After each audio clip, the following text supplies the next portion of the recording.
दादा, आज सीधो कानू मुर्मू विश्वविद्यालय दुमका का आज 9वां दीक्षांत समारोह था, जो राज्यपाल महोदय के हाथों आप लोग को पीएचडी की उपाधि मिली, तो कैसा लग रहा है? देखिए, स्वाभाविक है ये। पहले तो मैं धन्यवाद देना चाहूँगा कि हमारे डिपार्टमेंट फैकल्टी और जो हमारे हमको जो मेरा गाइड था संजीव सर को, और उनके साथ साथ हमारे हिस्ट्री डिपार्टमेंट के तमाम शिक्षकों को, अशिक्षक कर्मचारी को, और ख़ासकर हमारे कमल सर जिन्होंने हमको बहुत निर्देशित किया और उनमें हमको प्रेरित किया और बहुत दिशा और दशा दिखाया। इन्होंने बहुत ही हमको मदद किया। और हमारे जो गाइड जो रहा, जिस तरह से छोटे बच्चों को जिस तरह से उसको रास्ता दिखाया जाता था, उस तरह उन्होंने भी, संजीव सर ने भी हमको बहुत गाइड किया। देखिए, खासकर तो ये बात रही कि हम इधर उधर घूमने वाला छात्र होने के नाते भी जितना हमको उस चीज़ का चिंता नहीं होता था, उतना हमारे डिपार्टमेंट और हमारा गाइड को होता था। इसलिए मैं तहे दिल से संजू सर को मैं धन्यवाद देना चाहूँगा। के साथ साथ उस पीरियड में जो हमारे MP सिन्हा सर जो वाइस चांसलर थे, जिसके पीरियड में हम लोग का एनरोल हुआ था आपका 2017 और 2019 में हम लोग का रजिस्ट्रेशन हुआ था। आज हम लोग को गर्व महसूस हो रहा है कि राज्यपाल के हाथों आज 9वें दीक्षांत समारोह में हम लोगों को, उनके हाथों आज हमको डॉक्टर का उपाधि मिला। इसलिए गर्व हम लोग महसूस करते हैं।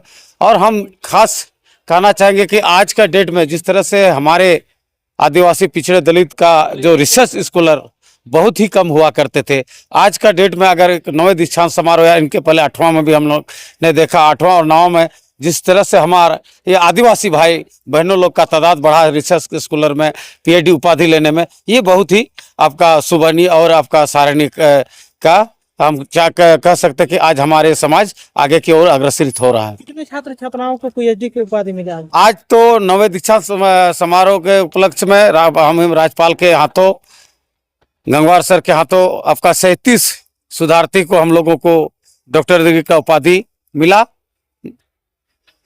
दादा, आप बताएं कि आप तो समाज के लिए और छात्रों के लिए आवाज उठाते थे, कब पढ़ते थे और कैसे आपको मिल गए? देखिए, यही मेरा एक करते थे आप? देखिए, मैं सिर्फ PhD के वक्त ही मैं सामाजिक कार्य या राजनीतिक कार्य में हमें व्यस्तता नहीं रहता था। इनके पहले भी मैं जब यहाँ दुमका में आया था, उस वक्त भी हम कुछ एक दिन ही अपने समाज से नहीं जुड़े थे, या जुड़े भी थे तो मतलब सामाजिक कार्य में हम नहीं जुड़े थे। जब से मैं डिग्री में आया तो उस वक्त से मैं मेरा सामाजिक कार्य और सहयोग के लिए और समाज के उत्थान के लिए हर हमेशा आगे रहते थे। उस वक्त भी उसके साथ साथ हमारे मतलब पढ़ाई के लिए हमारे पास उस आर्थिक का जो स्रोत था वो बहुत ही दयनीय स्थिति था। इसलिए मैं ऑर्केस्ट्रा वगैरह, यात्रा वगैरह और कई कार्यक्रम भी हमने करते थे। उनके साथ साथ भी अपना बहुमूल्य समय निकाल करके हमने अपना क्लास को भी अटेंड करते थे। और हम आपका ऐसा भी दिन होता था, हम कोई रात में हम ऑर्केस्ट्रा करते थे और सुबह मेरा एग्जाम का समय होता था और हमने 10 बजे तक अपना एग्जाम लिखने के लिए आ जाते थे।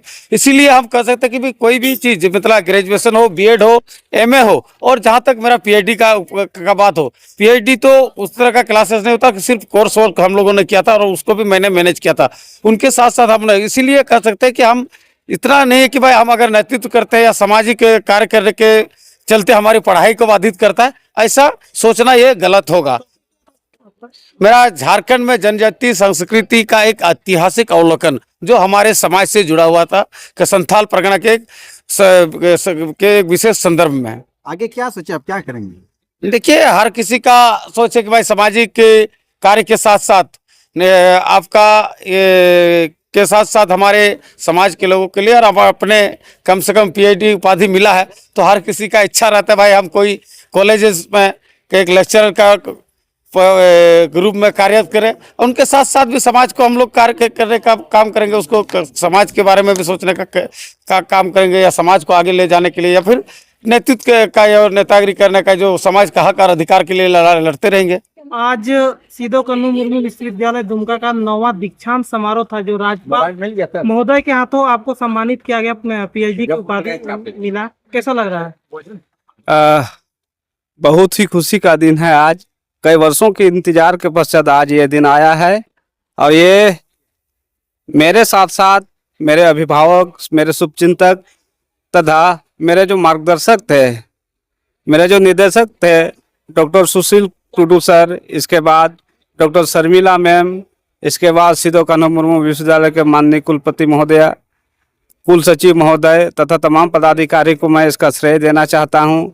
उनके मार्गदर्शक तथा उनके सलाह मशवरा पर मैं लगातार मेहनत करता रहा और आखिरकार जिस दिन का कल्पना हम लोग कर रहे थे वह दिन आज आ ही गया।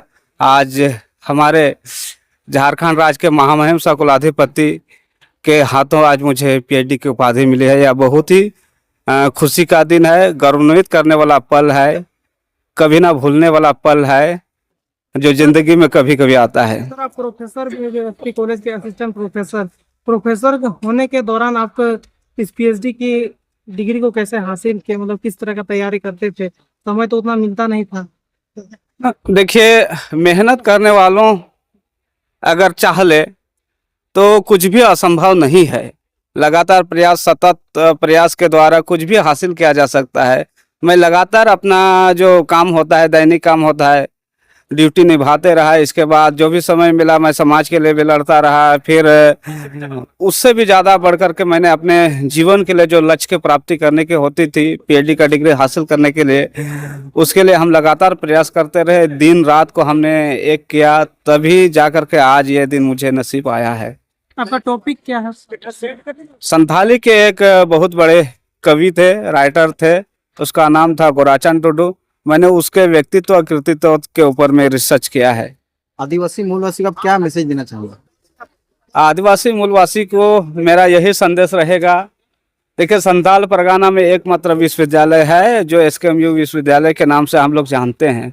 इसी विश्वविद्यालय से बहुत सारे लोग पढ़े लिखे और पीएचडी की उपाधि भी प्राप्त किए और बड़े बड़े पदों में पहुंचे। वैसे वैसे पदों में यहाँ से पढ़ लेकर के छात्र पहुंच चुके हैं जिसका हम कल्पना भी नहीं कर सकते हैं। आज संथाल परगना बहुत पिछड़ा है, यहाँ के मूलवासी लोग बहुत पिछड़े हैं। मेरा उनको यही संदेश रहेगा कि तमाम कठिनाइयों के बावजूद आप लगातार प्रयास करिए। तमाम असफलताओं के बावजूद आप लगातार लगे रहिए। आपको जरूर अपने लक्ष्य तक आपका सतत प्रयास आपको पहुंचाएगा। और मैं इस क्षेत्र से हूं, मुझे देखने को मिलता है चूंकि यहाँ के लोग विशेष करके अपने लक्ष्य से ज़्यादा कहीं मनोरंजन की ओर जाते हैं। फुटबॉल खेल होता है, फिर मेला ठेला होता है, बहुत कुछ होता है। चूंकि यहाँ पारंपरिक रूप से वो हमारे बीच में होते आ रहा है लेकिन इस बीच आपको अपने लिए समय निकालना होगा और आप जो बनना चाहते हैं, आपने जो गोल तय किया है, उस गोल की प्राप्ति के लिए कहीं मनोरंजन से ज़्यादा आप अपने टॉपिक पर, अपने लक्ष्य पर आप ध्यान दीजिए। जरूरी है कि एक दिन आप अपने जगह पर पहुंचिएगा। आप आगे क्या सोचे हैं? आप प्रोफेसर भी हैं और डिग्री भी अभी आपको मिल गया, पीएचडी की उपाधि भी मिल गया, तो आगे क्या सोचे, क्या कीजिएगा? बतौर प्रोफेसर मैं यहाँ छात्र छात्राओं को दिशा निर्देश देते रहता हूँ, मार्गदर्शन करते रहता हूँ। साथ ही मैं चाहता हूँ कि उच्च पदों पर हमारे लोग नहीं है, उच्च शिक्षा में हमारे लोग नहीं है। आप देखिएगा पीएचडी धारी बहुत ही कम है जो आदिवासी मूलवासी में है। मूलवासी में तो होंगे लेकिन आदिवासी में देखिएगा पीएचडी डिग्री धारे वाले बहुत ही कम मिलेंगे। मैं उनको संदेश देना चाहता हूँ, केवल पढ़ना और उच्च शिक्षा प्राप्त करना दो अलग चीज है। आप पढ़िए, इसके साथ साथ उच्च शिक्षा में आइए, क्योंकि उच्च शिक्षा में आने के बाद बहुत सारे चीज़ों को आप अच्छे से समझ सकते हैं।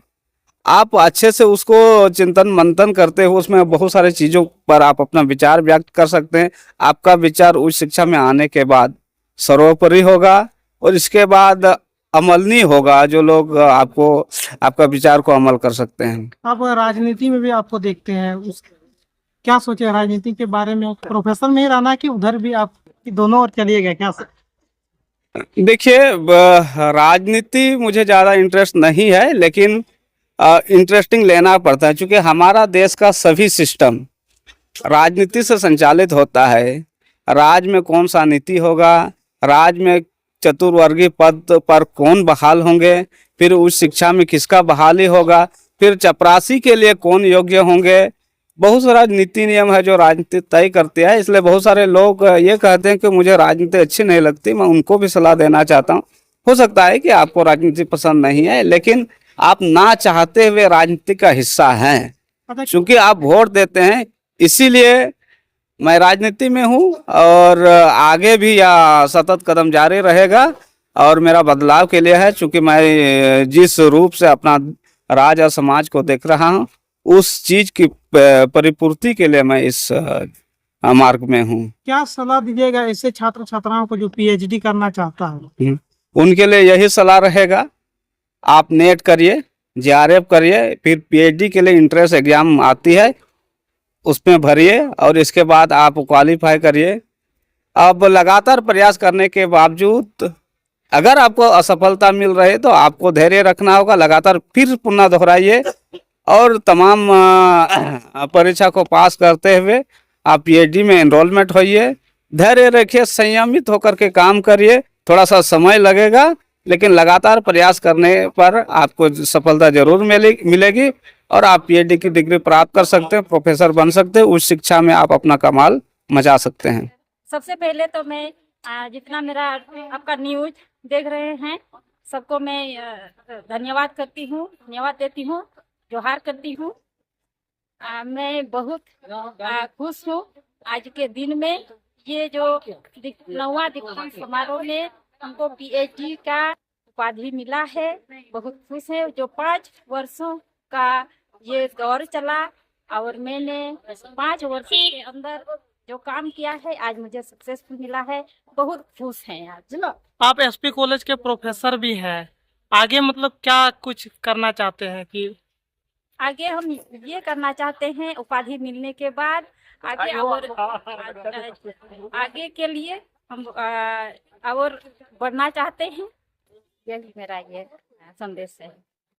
पढ़ाए, जब आप स्टूडेंट को पढ़ा भी रहे थे और अब जो इस तरह रिसर्च कर रहे थे, कितना तकलीफ होता था, कितना कठिनाई का सामना करना पड़ता? कठिनाइयों का तो सामना करना पड़ता था और उसको जिम्मेदारी को समझते हुए मैंने काम किया, अपना बच्चा को भी पढ़ाया और मैंने अपना रिसर्च का काम भी सफलतापूर्वक किया है। चुनौतियां हमेशा आता ही रहता है, लेकिन चुनौतियां को देखते हुए, सामना करते हुए इस मुकाम तक मैं पहुंची। आपका टॉपिक क्या था मैम?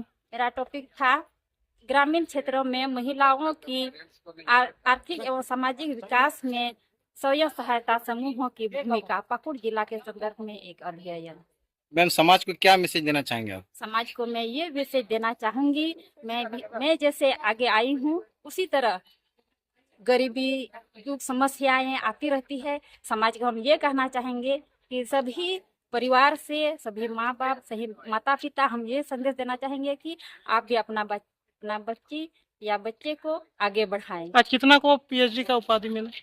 37 संताल प्रकार सिधो कान्हू मुर्मू यूनिवर्सिटी से 37 उपाधि। अच्छा, अधिकतर संताल पीएचडी वो सब नहीं कर पाता है, उन लोग को क्या मैसेज दीजिएगा? जो करना चाहता है उसको क्या मैसेज दीजिएगा? उन लोग को ये मैसेज देना चाहेंगे कि हम तो बोले कि समस्या, चुनौतियाँ आती रहती हैं, आप लोग आगे आए, हमेशा समस्या खत्म नहीं होती है और आगे आइएगा, आगे आएंगे तभी सबको समझ में आएगा। इस 9th कॉन्वोकेशन में आकर के मुझे बहुत गर्व महसूस हो रही है। मुझे पीएचडी की उपाधि प्राप्त हुई है। ये उपाधि मैंने 7 साल के बाद प्राप्त किया है। 2019 में मैंने रजिस्ट्रेशन कराया था और आज 2025 में ये उपाधि मुझे प्राप्त हुई। इसके लिए मुझे बहुत गर्व हो रहा है। मैं सिद्धू कान्हू मुर्मू विश्वविद्यालय के वीसी, राज्यपाल महोदय और सभी माननीय सदस्यों को धन्यवाद देता हूँ, जिसके अथक प्रयास से यह कॉन्वोकेशन संपन्न हुआ और हम लोगों को बहुत अच्छे प्रकार से मतलब इस उपाधि प्राप्त हुई। इसके लिए सभी बधाई के पात्र हैं और सिद्धू कान्हू, विशेषकर सिद्धू कान्हू को मैं आदर्श मानता हूँ, जिसके कारण ये यूनिवर्सिटी स्थापित हुई और उसी के पुण्य प्रताप से इस पिछड़े राज्य में, इस पिछड़े जिले में भी हम लोग शिक्षा का अलग जगा रहे हैं। इसके लिए सिद्धू कान्हू बधाई के पात्र है। सर, आदिवासी मूलवासी को आप क्या मैसेज देना चाहेंगे सर? आदिवासी को मैं यह मैसेज देना चाहता हूं कि अथक परिश्रम कीजिए, मेहनत कीजिए।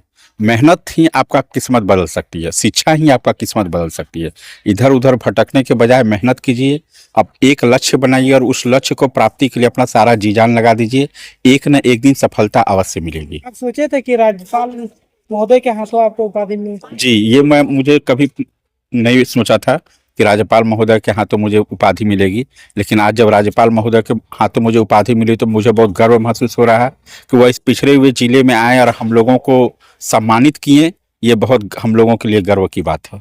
अच्छा, क्या मैसेज दीजिएगा ऐसे स्टूडेंट को जो अभी पीएचडी करना चाहता है? पीएचडी करने वाले स्टूडेंट को मैं ये मैसेज देना चाहता हूँ कि पीएचडी एक धैर्य की चीज़ है, पेशेंस रख करके पीएचडी करना होगा।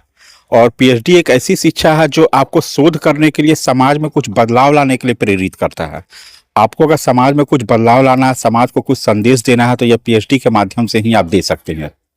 यह रिसर्च का एक ऐसा क्षेत्र है जो आपका रिसर्च जो है पूरे समाज में बदलाव ला सकता है। आपका टॉपिक क्या था? मेरा टॉपिक था impact study of integrated child development services on rural women and children in backward district of Dumka district. आप प्रोफेसर भी हैं, तो आप जी। कैसे रिसर्च करते थे? मतलब इधर पढ़ा भी रहे थे तो कैसे जी। रिसर्च करते थे?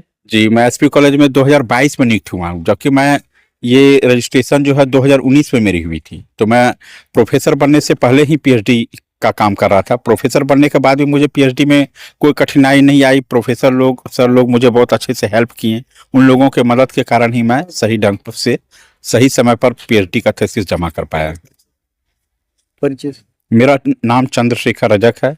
मैं एसपी कॉलेज में असिस्टेंट प्रोफेसर हूँ। 2022 में जेपीएससी जो नियुक्ति निकाली थी 2018 में, उसी में मैं नियुक्त होकर के आया हूँ। इससे पहले मैं +2 टीचर था। 10 साल मैं अपना सेवा वहाँ पर दिया हूँ, अमरापारा में, अमरापारा हाई स्कूल में। उसके बाद जब इसमें हो गई मेरी, तो उसमें रिजाइन दे करके मैं असिस्टेंट प्रोफेसर के रूप में ज्वाइन किया। आगे मैं सोचा हूँ कि अब तो मेरा जो लक्ष्य था वो मैं प्राप्त कर लिया हूँ। अब मैं आने वाला जनरेशन को प्रेरित करना चाहता हूँ और उसको आगे बढ़ने के लिए अवसर देना चाहता हूँ। जो मैंने शिक्षा हासिल की है वो शिक्षा अब आने वाले जनरेशन को देना चाहता हूँ।